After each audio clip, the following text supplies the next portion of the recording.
Thank you, Miss Moderator, and to all my friends in this group, in this room. So, the issues is about Rohingya.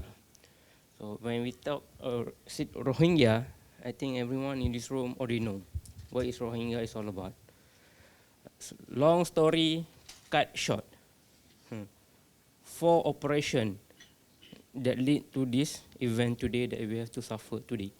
First is operation of Nagamin, Dragon King, which make the Rohingya become stateless. Second is operation of Nasaka. It's a border operation. Third is operation Pritaya, take out Rohingya citizenship. And the last, of course, operation of clearance, genocide. They kill all the Rohingyas and they chase out Rohingya from Arakan. But to say that Rohingya doesn't do anything, no, it's wrong. Rohingya set up their own military groups, which is called as ARSA, Arakan Salvation Army. But the issue doesn't solve. So Rohingya have no place to stay. They cannot beat the government military. The Tatmadaw is very crazy. That's why Rohingya have to flee to Bangladesh. And they also fled to Malaysia. And that's why Rohingya is in Malaysia. But when they are in Malaysia, we have suffered all these issues of legislation, laws, malafide, and some of them is being accused of bona fide because they are from Bangladesh. Are they under the stipulation of non-refoulement or not? And of course, the issues of non-signatory to the 1951 and 1967 of refugees and a Thailand protocol for refugees. But that's not the issues. Yeah? The issue is they are already here. So what we should do? Of course, as the citizens, we can do much to help the Rohingyas. We want to get help from the government. The government will always say they are not in our jurisdiction. We have no responsibility. Come on, man. You have no responsibility in terms of law, but you have responsibility in terms of humanity. So are these people in the boat animals? No, they are human. So that's why we always struggle for humanitarian aid. And I'm here just to share with you my research. But I've stopped doing research on Rohingya in 2023 because now I'm switching all my resources studying on border issues. Because if we can govern our border, we can govern Rohingya. If we can govern our border, we can govern immigration, then we can govern Rohingyas. That's why after 3 or 5 years, we consulting and advocate to the governments. Alhamdulillah, God bless Malaysia. In November, there will be a new dasar for Rohingya, for pelarian. Dasar pengurusan pelarian will be embarked around November under the jurisdiction of immigration. By that time, I think if you all have experience working with UNHCR now is getting slowed down. Dia macam dah diam sikit. Because government is switching all the responsibility or the effort from UNHCR to the government under KDN, MKN, National Security Council, and Ministry of Home Affairs. So I think that's the best way. The government should be the first party in these issues because this issue is not as simple as we think because it involves state, it involves nationalities, it involves identity cards. So we are in the ground, we can always look at how we can give some treatment. To cushion the issue. To solve the issue, no way. No way NGO or civil society like us can solve the issues. They solve the policies or the problem solving always come from the authorities because this involves too much issue, very complex issues.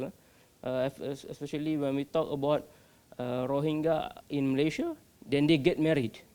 If they are married to Rohingya and Rohingya, we have no problem. The son is Rohingya of the son of Rohingya or the daughter of Rohingya. If they married with Indonesia, how? Which countries the son or daughters belong to? Malaysia, Myanmar, or Indonesia? The worst case, the Rohingya married with undocumented migrants. We don't know from where these people come in. What happened to the son and the daughter? So we come with a new term. When we go do the study, kita bagi tahu di government, new terms. International daughter and son. Anak antarabangsa. Tak tahu. Which countries? Tak tahu mana origins. Nak letak bawah citizenship, which countries? Rohingya yang we know stateless, married to undocumented migrants. Not clear citizenships. So the issue is very complex. That's why kita sebagai CSO, we can always cushion the issues, not to solve the issues. To solve, kita boleh bagilah push kan, pressure group, pressure government sampai dia pening, sampai dia tak tidur malam. Hari-hari kita pressure the MKN. I always talk to the MKN. Last week kita jumpa MKN, bantai lagi kan. Until when? So sebab this issue will affect our tier in human rights. We are now in tier 2 after working very hard, to persuade the US pergi UPR sana, Universal Periodical Review, dapat tier 2. But this case, if not solved continuously, we will fall back to tier 3. Or worst case, we will be with the Lebanon and Syria and so on. Third black punya area bawah tu. So that's why we said let us CSO help at least to cushion the issues. When the reporter come, they know we are doing something to help the Rohingyas. They are not living mati mati kering di lapangan. So at least we have the CSO, the NGO to help to give some food, some basic education and so on. So of course this one is very a lot of statements here. So we are not going to go by one, but the issue is very clear, legal issues. The reason why I stopped doing research on Rohingya per se, because I find that the finding is redundant. Every research is talking about the same thing: education, health, working. So based on what we have told to the government, the Prime Minister already approved the idea of giving Rohingya approval to work in Malaysia. I think they will expand, they will broaden the fields. Currently ni dia in agriculture plantation and manufacturing. But I believe after PMX punya approval, Rohingya will be allowed to work in various sectors. And of course, they can stay here, but with proper documentation. So I believe one of the way adalah KDN will come up with a new strategies or new card for Rohingya to solve the issues of legal recognition.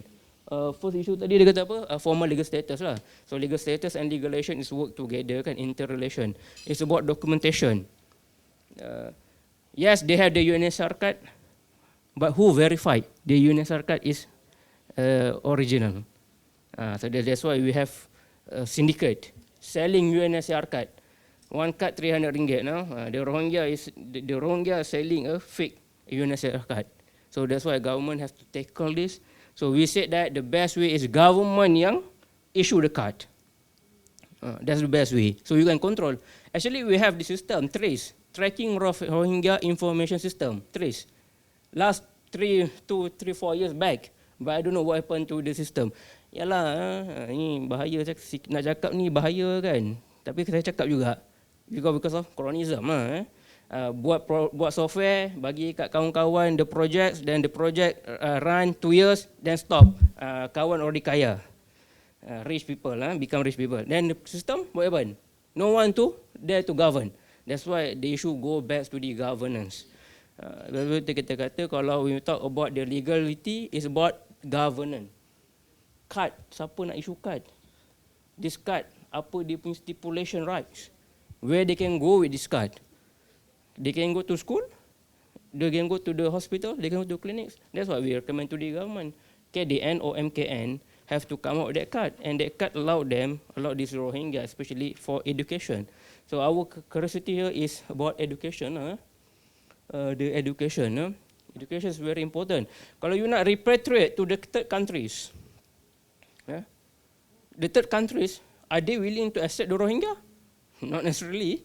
You must give some justification that this Rohingya have go through some technical training or and so on. at least have education, and then only they can accept the Rohingya to come to the countries. Yeah, that's why we suggest to the government, Malaysia should become the hub for Rohingya training center. Because we can see from the presentation previously, a lot of NGOs and individuals and civil society is doing training for the Rohingyas. So that's why I think we should consider that ideas. So I think the time is already there. So the best is of course education, and I think put it in the simple way. NGOs or CSOs, we can only help the government, not solve the issues. That was very clear. But we try to cushion at least building good, proper education, proper training for the Rohingya. Thank you very much.